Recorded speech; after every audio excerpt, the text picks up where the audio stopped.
Hello, today we are going to start our lessons on Access, Microsoft Access 2010.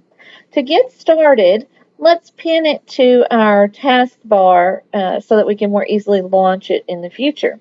Let's go to the Start button, type in Access in the search box down here, and you should see it comes up at the top, Microsoft Access 2010. Right-click on that and tell it to pin to taskbar. And then you will see it appear down here in your taskbar. And then you can go down here on your taskbar and click on it and launch it. By default, Access opens in Backstage View. You notice that the File tab is already selected. All of the other Microsoft programs open, ready to begin your document in the Home tab, automatically selected by default. But Access opens in Backstage View. And the reason for this is because Access is different. It saves your work as you go along, so you have to create your file, name your file, and set your file location before you ever even begin Access. So this is the Backstage View, and we're going to start with a blank database. In the future, we will use some templates, but we're going to start with a blank database. And so if it's not selected, go ahead and click on blank database. And then over here in the right-hand side, you see a place to name your database. But before you name your database, you should always set your location. This little yellow folder, if you mouse over it, it says browse for a location to put your database. We're going to put our databases in our documents. So click this folder.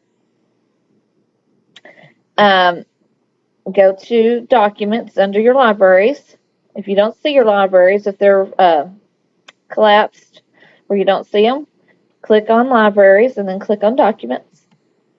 And then over here, we're going to create a new folder. So click on New Folder.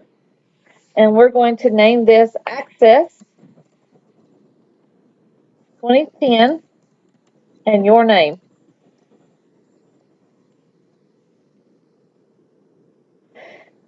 We also need to name the database.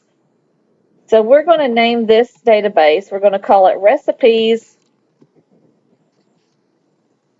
and your name. Make sure you put your name in these. Don't type the words your name. Put your actual name in there. And then click OK. And over here you see the file name, what you've named it. And you see the drive or the location in which it will be saved. And now we're ready to click Create. And we are ready, and it opens to a new table. A new table. There are 4 objects to a database. One is a table, one is a form, one is a query, and one is a report. And we will learn about each of these 4 objects. Now that we have opened Access, saved our database, we can now begin working to create our database objects. The main database object is the table. And remember, when we start a database, we have to first name and save the database, because as we're working in the database, Access automatically saves our changes. That is good and helpful, but it can also be very frustrating, because if you accidentally delete a field, all of that information is gone. So if you had 2,000 records and you delete a field, you can't get it back. It's a permanent change and it's saved automatically. So you have to be very careful as you're working in Access, because if you don't do it right, many times you have to go back, start over from scratch, and redo it. So it's extremely important. For this reason, it's also why when businesses hire someone to work in their databases, those people who can construct and maintain a database are usually paid very well because there's a great deal of responsibility, a great deal of attention to detail that comes with creating and maintaining databases. Also, it's a reason why a lot of companies, 3, 2, 1. Also, it's why companies restrict access to who can actually delete and change the database structure. Many people are able to view the contents of the database in an organization, but limits are placed on how many people can actually change the database. So we're going to get started here. Okay, now we're ready to begin. As stated before, when we first create our Access database, after we save it and create it, it opens up to a table. The table is that main object. Every other object in the database depends on our tables. Our tables are made up of columns, which are fields, and rows in which we will enter records. And records contain all of the information for one particular item in our database. Say we have records on students if we're a school. A record would include their first name, last name, their parents' names, their contact information, their address, their schedules, and all of that information would be part of their records. And we actually may use different tables to build records for our students. For instance, one table might be all of the demographic information, and then we might have another table for all of their schedules. So we're ready to start our table. By default, the first field in the table will automatically be named ID, and it will be ready to populate with automatically being numbered for each record. So if we look here, we've got the ID field, and when you are in the table, you get the Table Tools contextual tabs that show on the ribbon. One's called Fields and one's called Table. If you click on the Fields tab, you can see in the formatting group, the data type for this field says auto number. And most of the time, we're going to change that. So let's change that from auto number to text. We're also going to change the field name. To change the field name, double-click on the field name. And we're going to build a database full of recipes for different items. So maybe we own a restaurant and we need to keep our recipes. In our first table, we're going to keep cookie recipes. We're going to put cookie name. Now, to get to the next field, you can either click on it or you can press Tab. And if you press Tab or if you click on it, you are required to choose a data type. And we're going to do text again. And we're going to put calories per cookie.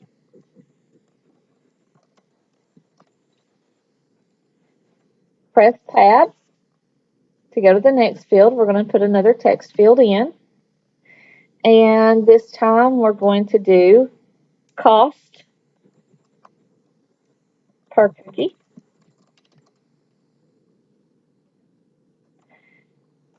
Tabs. We're going to do another text field for now. And we're going to do price per cookie.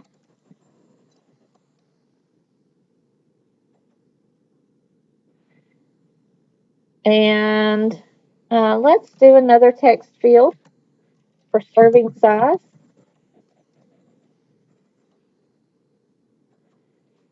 Press Tab again. And this time we're going to need to put in a recipe. So a recipe is going to take up more space, we're going to need more characters.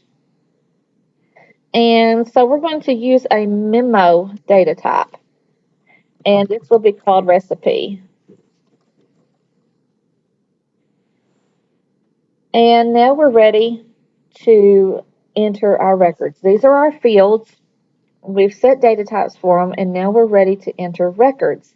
So to enter records, you notice on the next row, there is an asterisk. That asterisk means that that row is ready for a new record to be entered. So click in the first cell, and we're going to type in chocolate chip.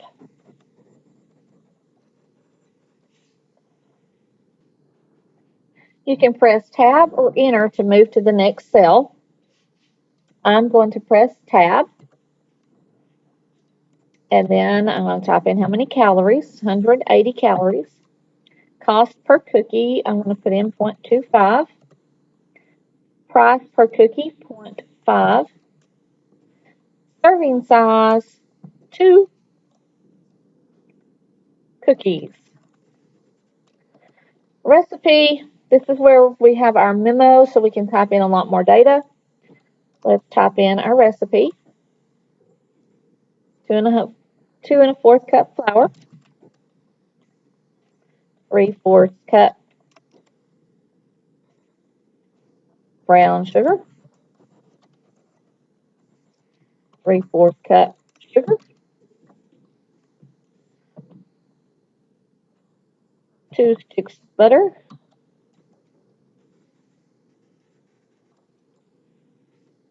2 eggs, 1 teaspoon salt, 1 teaspoon baking soda,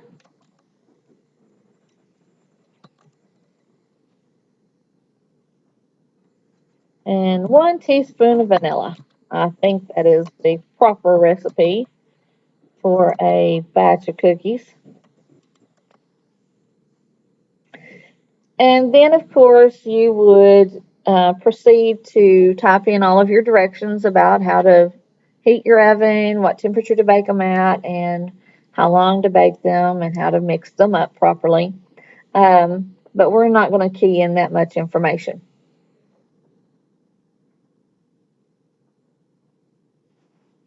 Instead, we're going to press Tab, and notice that when we're ready to, when we hit or enter all the fields for that one record, when we press Tab, it automatically goes to the next row to allow us to enter the next records.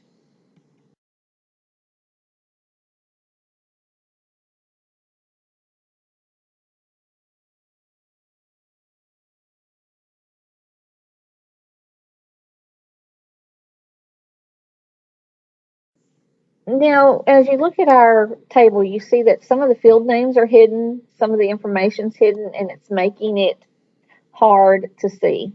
So let's do some editing here to make our video, or to make our table easier to read and to work with. Move your mouse. First thing we're going to do is we're going to resize our column widths, our field widths. Move your mouse to the top of the table over the first field name, and notice that the mouse pointer changes to a little black downward pointing arrow. Click and drag across through the serving size field. Now move your mouse over the border of any of those fields. And notice again your mouse pointer changes again to a different shape. It's a bar with 2 arrows pointing left and right. Once you get that shape, double click. And you see that it automatically adjusts the size or the column width of your columns. So now you can see the information. Let's edit the field names. Instead of calories per cookie, let's double click on the calories per cookie field name. And for some reason my computer is freezing. Give me just a second.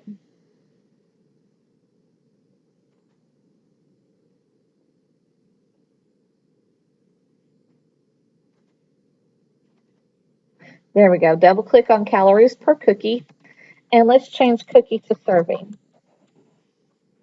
Let's do the same editing change. For cost per cookie, let's change it to cost per serving. And the price per cookie, let's change it to price per serving. Now, cost per serving and price per serving are really money. So click on the cost per serving field anywhere in it and go to the Fields tab. And let's change the data type to currency. You will get a message that says some data may be lost. It's telling you that the field sizes will be changed to a shorter size. And yes, we're going to go ahead and continue anyway.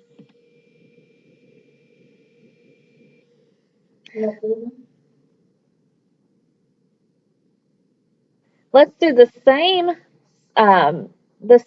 thing to the price per serving. Let's change the data type to current. And yes, again. Now press tab, tab again, and let's enter our next record.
Okay, now also what we're going to do is we're going to resize this recipe column.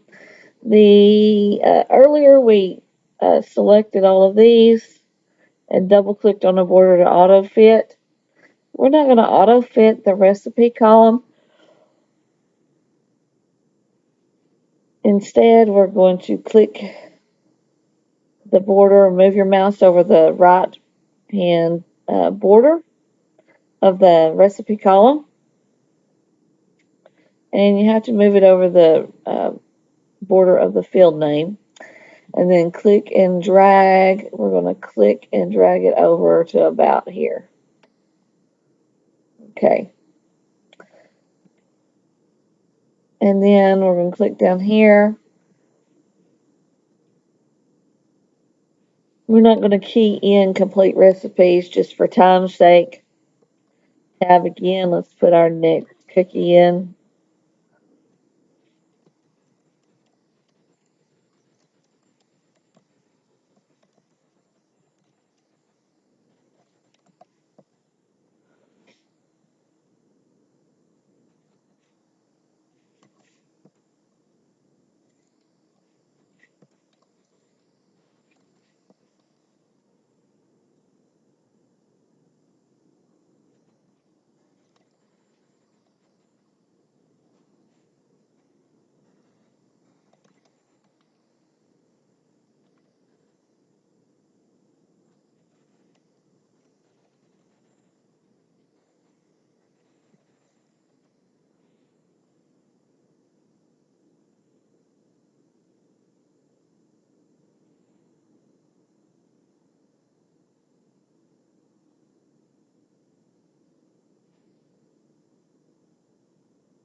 Okay, now that we've got our information entered into our table, let's see if we need to do any more editing.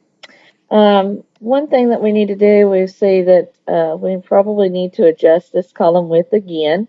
So let's auto fit this column. Some of our cookie names, or one of our cookie names so far, is being cut off.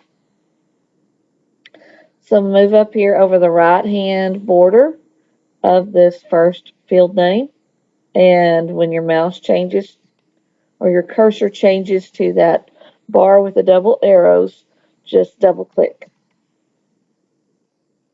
Remember, we can do this for multiple columns by selecting the columns first, or for one column like we did just now by double clicking. Now it's time to name our table. Go to File, go to Save Object As.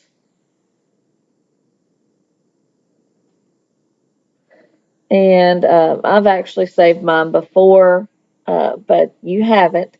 So yours is just going to say Save Table 1, 2, and it'll probably say Table 1 here. Mine's going to make a copy of the table since I had previously saved it.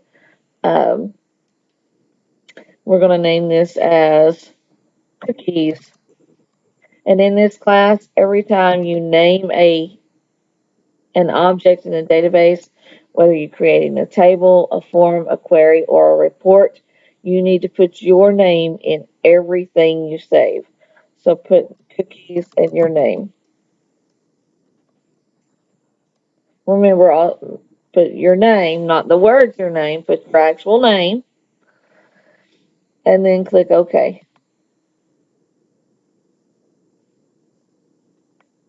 Click the Home tab, and you will see your table name.